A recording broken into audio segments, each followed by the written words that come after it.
This man just deadlifted 530 kilograms and he did it behind his back, and nobody knows who he is. So I messaged him to learn more about him and how he trains so I could share it with you. To put this in perspective, this is more than Eddie Hall, Thor Bjornsson, or any of the other strongest and most well-known men in the world have ever lifted.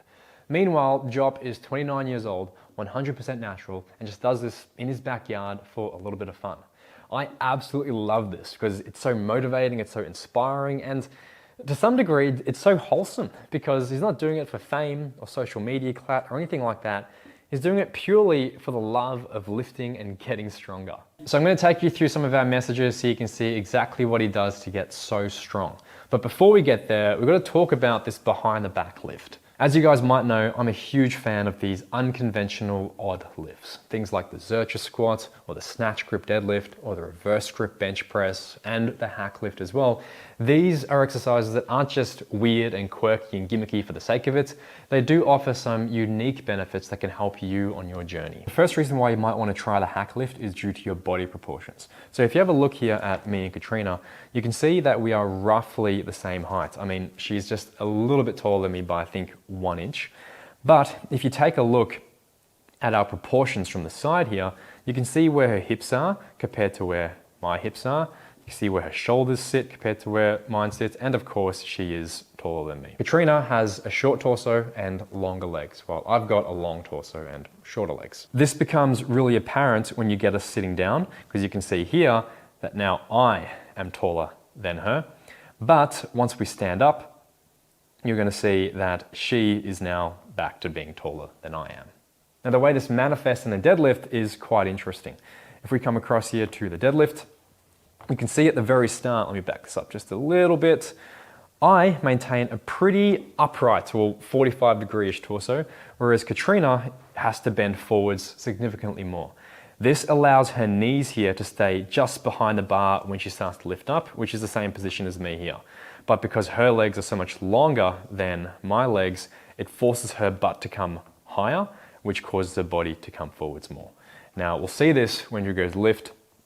We just have very different deadlifts.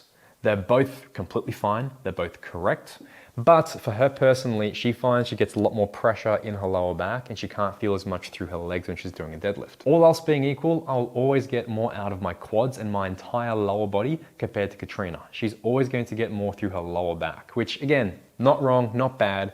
It's just part of the feature of the exercise due to her proportions and her structure. In terms of just hoisting sheer weight off the ground, this makes very little difference. You can get a really strong lower back, just like you can get really strong legs, and you're gonna be able to lift weights off the ground. But if you find it uncomfortable, awkward, painful, or you simply don't want to work that lower back as much, maybe want to strengthen more of your leg muscles, these different variations can make a big difference. So let's have a look now at what happens when we go across to the hack lift instead. Now, you can see straight away, I take a pretty similar position, although I am slightly more upright. And Katrina, she is not perfectly upright to where I was before, but she is more upright than she was before on the conventional deadlift. And if we play here, we're going to see she maintains more of that upright torso as she goes through the exercise. I mean, yeah, perfect. Katrina personally finds this so much more comfortable and she's able to get a lot more out of her legs by doing this. She's also a lot stronger overall and she can push herself harder. So these are all really good things if you're just trying to train in the gym. Of course, if you want to just get really good at your pure conventional deadlift, then you probably need to do that as well. But this is the same thing as people doing maybe a sumo deadlift or a frog stance deadlift instead of a conventional grip and conventional stance deadlift to help overcome some of their proportions and leverages to help them lift the most weight as comfortably and as safely as possible. The hack lift is often stronger than your conventional deadlift once you get used to the mechanics of the movement. As Jop says, it literally becomes more of a leg press as opposed to a deadlift.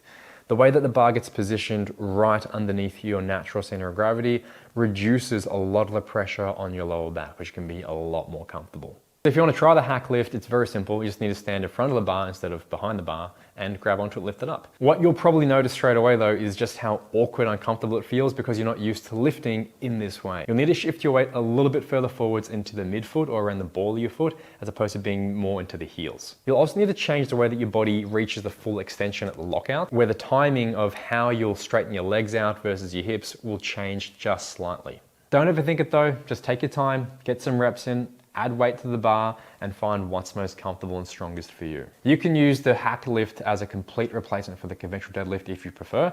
Although, of course, if you're a powerlifter, it is against the rules to be doing the hack lifts. You have to do a regular conventional deadlift or a sumo deadlift. But if you're like most people who aren't competitive powerlifters, it's a totally valid option to use in your training. And of course, you can also use it as an accessory to your conventional deadlift, the same way you'd use maybe like a deficit deadlift or a snatch grip deadlift or a pause deadlift to have carryover to your conventional deadlift. Which is exactly what Job does with his training with this very impressive 417 kilogram conventional deadlift. Job's best lifts are this 417.5 kilogram deadlift, that 530 kilogram behind the back deadlift, a 302.5 kilogram safety squat bar squat, and 175 bench press. Super interesting thing that he told me about his deadlifts is that he only deadlifts once per week and he does virtually no volume whatsoever. I love this because it's so simple and it's a clear example that you don't need to do a ton of work to be able to get fantastic results. Just find that minimum effective dose, which is just the one set, push really hard on it, and that's it. For his warm-ups, he always does front squats before deadlifting, normally up to 160 kilograms for a single.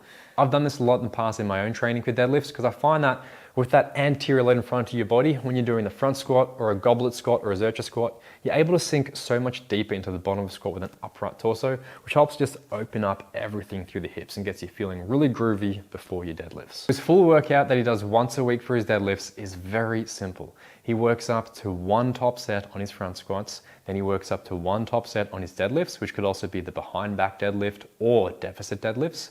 Then he might do some front squat reps if he's not feeling too tired, and he'll also do a few sets of back extensions. Nothing fancy, just super simple, hard and effective training, and most importantly, having a pure love for lifting. I mean, this guy is clearly not doing it for the social media clout or anything like that.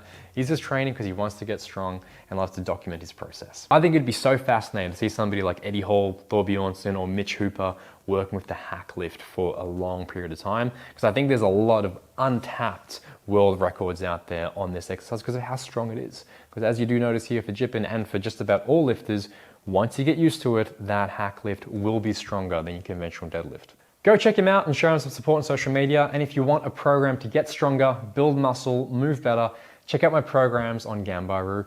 I'll see you next time.